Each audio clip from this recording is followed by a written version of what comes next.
என் அன்புக்குரியவர்களே, நம்முடைய ஆண்டவரும் இரட்சகருமாகிய இயேசு கிறிஸ்துவின் நாமத்தில் உங்களை அன்போடு கூட வாழ்த்துகின்றேன்.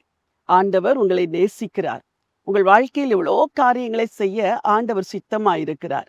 ஆண்டவர் சில நன்மைகளை செய்ய விரும்பினாலும் நம்மிடத்தில் ஏதோ ஒன்றை தேவன் எதிர்பார்க்கிறார். அந்த ஏதோ ஒன்றில் ஒன்றை இன்றைக்கு நாம் கற்றுக்கொள்ளப் போகிறோம். லூக்கா எழுதின சுவிசேஷம் 19ஆம் அதிகாரம் 26ஆம் வசனத்தை நான் வாசிக்கிறேன். அதற்கு அவன், உள்ளவன் எவனுக்கும் கொடுக்கப்படும், இல்லாதவனிடத்தில் உள்ளதும் எடுத்துக்கொள்ளப்படும் என்று உங்களுக்கு சொல்லுகிறேன். இந்த வசனம் சொல்கிறது, உள்ளவன் எவனுக்கும் கொடுக்கப்படும், இல்லாதவனிடத்திலிருந்து உள்ளதும் எடுத்துக்கொள்ளப்படும். இதை வாசிக்கும் பொழுது பல வேளைகள் நாம் என்ன நினைக்கிறோம்? என்ன இது, ஆண்டவர் இப்படி இல்லாதவனிடத்திலிருந்து இருக்கிறதையும் எடுத்துக்கொள்ளுகிறார் என்று நாம் நினைக்கிறோம். ஒரு வசனத்தை புரிந்து கொள்ள வேண்டும் என்றால் அதற்கு முன்பாக என்ன சொல்லப்பட்டிருக்கிறது என்பதை நாம் பார்க்க வேண்டும். முன்பான வசனங்களை படித்து பாருங்கள். உண்மை உள்ளவன், அந்த ஒரு வார்த்தை தான் திரும்ப திரும்ப வருகிறது. அப்படி என்றால் இந்த வசனம் என்ன சொல்லுகிறது? கொஞ்சம் உண்மை உள்ளவனிடத்தில் இன்னும் கொடுக்கப்படும், உண்மை இல்லாதவனிடத்தில் இருக்கிறதையும் எடுத்துக்கொள்வேன் என்று ஆண்டவர் சொல்லுகிறார். இந்த காலை வேளையிலே, இந்த நாளிலே உங்கள் தியானத்தை இந்த வசனத்துக்கு நேராய் திருப்ப விரும்புகிறேன். ஆண்டவர் உங்களுக்கு எவ்வளோ நன்மைகளை செய்திருக்கிறார். உங்கள் வாழ்க்கையில் உண்மை இருக்கிறதா?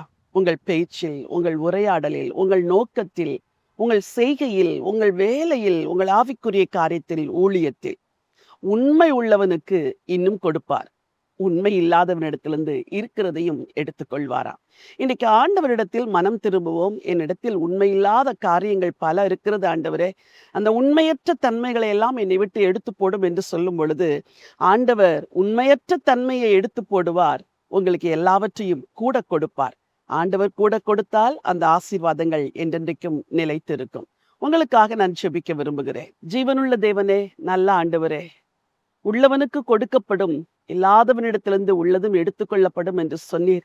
உங்க பிள்ளைங்க யாருடைய வாழ்க்கையிலெல்லாம் உண்மை இருக்கிறதோ அவர்களை இன்னும் அதிகமாய் தேவன் ஆசீர்வதிங்கப்பா. கொஞ்சத்தில் உண்மையா இருக்கிறவர்களை தேவன் இன்னும் அநேகத்தின் பேரில் அதிகாரியாய் மாற்றுங்க.